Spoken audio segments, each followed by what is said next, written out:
I was sitting in my car, hand gripping the keys, staring at the house where I grew up for what I knew would be the last time. Since Mom died when I was 15, Dad had changed. Jessica became his little princess, and I became the afterthought. For 13 years, I accepted being the second choice, the one who had to be strong while she got to be fragile. But today, something inside me finally broke. Dad had just given me an ultimatum. Apologize to your sister or do not think about coming back to this house. My response was calm, almost too calm. All right. Now I was starting the engine, no anger left in me, just this strange quiet. What was about to happen would change this family forever. Before I tell you how I walked away from everything I knew, I would love to know where you are watching from. Drop your location in the comments. Hit that like button if you have ever felt like the invisible child in your family. And subscribe because what happens next is something you will not want to miss.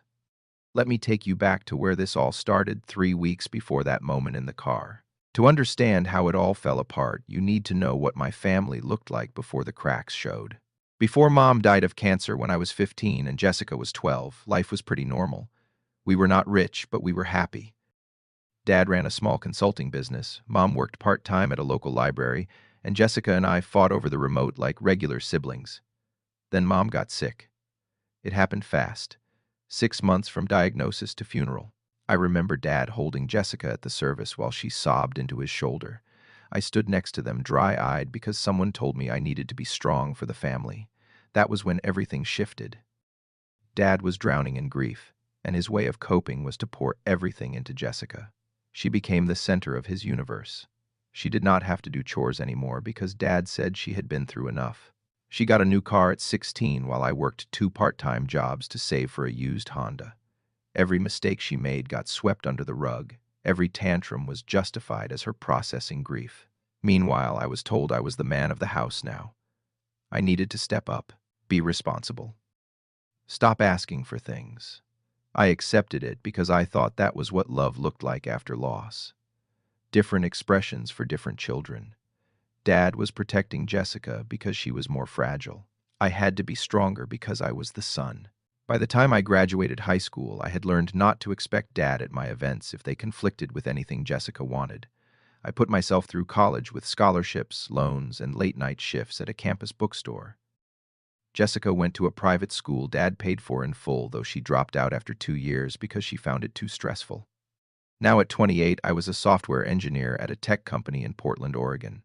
I had my own apartment, paid my own bills, built my own life.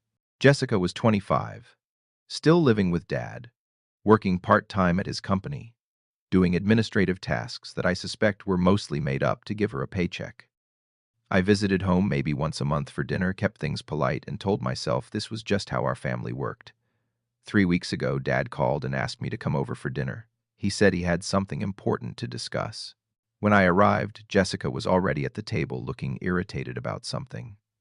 Dad waited until we were all served before he dropped it. He wanted us to be closer as siblings. He was getting older, he said, and he wanted to see his family united before anything happened to him. Then he suggested I move back home for a while so Jessica and I could spend more quality time together. I declined as gently as I could. I had a career, a life, responsibilities. I would still visit regularly, but moving back was not realistic. Jessica cut in immediately. That is so typical of you, Bond. You only ever think about yourself. I tried to keep my voice level. You do not understand the situation, Jessica. Dad looked disappointed but did not push further. The dinner ended in uncomfortable silence, and I drove home feeling guilty even though I knew I had not done anything wrong. 1 week later, Dad texted me to come home immediately. There was an emergency with Jessica. My heart dropped. I imagined accidents, illness, something terrible. I dropped everything and drove straight there. When I walked in, Jessica was crying on the couch with Dad's arm around her shoulders. He looked at me with an expression I had never seen before, something between anger and disgust. He demanded I explain myself, explain why I had done this to my own sister.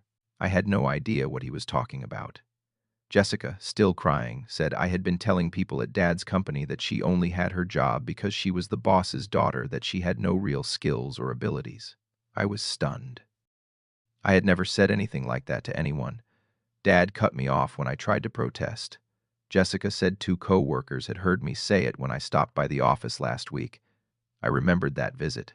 I had just dropped off some tax documents Dad needed. I barely spoke to anyone. I explained this, but Dad was not listening. Jessica cried harder, claiming the coworkers told her I had called her a princess who never earned anything. I kept my voice calm and repeated that I never said those words. This was clearly a misunderstanding. Dad stood up, his face red. "Do you think your sister is lying? You have been jealous of her since you were kids." I felt something cold settle in my chest. I was not jealous of anyone. This was obviously a miscommunication that could be cleared up. But Dad was not interested in clearing anything up. He wanted me to apologize to Jessica right then and there. Even if I had not said it, she was clearly hurt, and that should matter to me. I looked at him then, at Jessica, and felt this enormous distance open up between us. If I told you I did not do this, but you do not believe me, what is the point of an apology? Dad got angrier. "You are still arguing. Just apologize to your sister," I refused. "I would not apologize for something I did not do." That was when he said it. "Then do not come back to this house until you change your attitude." I left without another word. The hurt was just beginning to sink in, but I was not ready to let go completely. Not yet. The week after that confrontation, I could not focus on anything. Work suffered. Sleep was impossible. I kept replaying the scene in my head, trying to figure out where it had all gone wrong. This was not about Dad giving Jessica preferential treatment anymore. This was about being accused of something I did not do and having my own father refuse to believe me. It felt like being punched in the gut over and over. I decided I needed to know the truth. I called Marcus, an old friend who still worked at Dad's company. We had known each other since high school, and he was one of the few people I trusted completely. When I told him what happened, there was a long pause on the other end of the line. "Dude, I was there that day. You literally just dropped off some papers and left. You barely talked to anyone. Maybe you said hello to Linda at the front desk, but that was it." I asked him about the 2 coworkers. Jessica mentioned Sarah and Tom. Marcus let out a low whistle. "You mean Sarah and Tom? They were not even in the office that day. They were both at a client meeting downtown. I have the calendar right here. They did not get back until after 5, and you were gone by noon." I felt like the floor had dropped out from under me. Jessica had lied, not misremembered, not gotten confused. She had deliberately made up a story to get me in trouble with Dad. The question was why? What did she gain from this? I thought about it for days. Then it hit me. Jessica had always been the center of attention, but lately, even Dad had been suggesting she needed to be more independent, get a full-time job, maybe move into her own place. Meanwhile, I was the kid who had made it on his own. I never asked Dad for money. I visited, but did not need him. Maybe Jessica saw that as a threat. Maybe she wanted to prove I was not the golden child everyone thought I was. I decided to go back and confront them with the evidence. I called Dad and told him I needed to talk, that I had proof about what really happened. His voice was cold, but he agreed to meet. When I got there, Jessica was present too, sitting in the same spot on the couch like she had never left. I laid it all out. Marcus confirmed I barely spoke to anyone that day. Sarah and Tom were not even in the building. The whole story was impossible. Dad went quiet, looking at Jessica. She immediately started crying again. Maybe I got the names wrong. I was so stressed I might have mixed people up.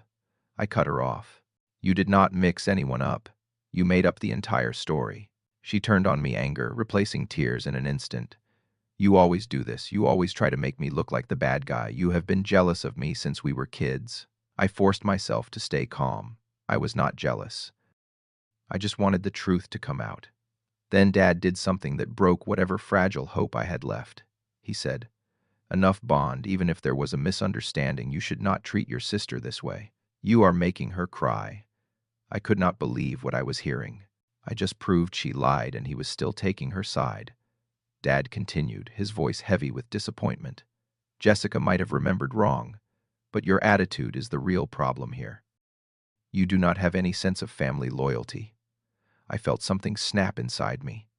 Since Mom died, I had done everything to keep this family together without complaining. I put myself through school. I made something of my life. I never asked for anything, and still it was not enough. Dad stood up and delivered the ultimatum that would end everything. If you do not apologize to Jessica right now, do not consider this your home anymore. I do not want a son who does not know how to respect his family. I stood there for a long moment looking at both of them. Every memory came flooding back. Dad missing my high school graduation because Jessica had a beauty pageant. Working 2 jobs to pay tuition while Jessica got a new car. Celebrating my promotion alone because the family was busy with Jessica's drama. I realized I had spent my entire adult life waiting for Dad to see me, to acknowledge what I had accomplished, to believe me just once. But that was never going to happen. So I said the words that would change everything. All right? Dad looked confused. All right means what? I kept my voice steady. All right means I agree. I will not come back to this house. Jessica actually laughed. Are you serious? You think Dad is going to beg you to come back? I looked at her without any anger, just sadness. You will never have to worry about me again, Jessica. You can have all of Dad's attention, all of everything. I wish you luck with it. Then I turned to Dad. I love you, but I cannot live in a family where the truth does not matter. I am going to leave now. Dad stood up, his face purple. Then go, and do not expect me to come chasing after you. I nodded slowly. I do not expect that. I walked to the door, each step feeling heavier and somehow lighter at the same time. As I opened my car door, Dad came running out. Bond.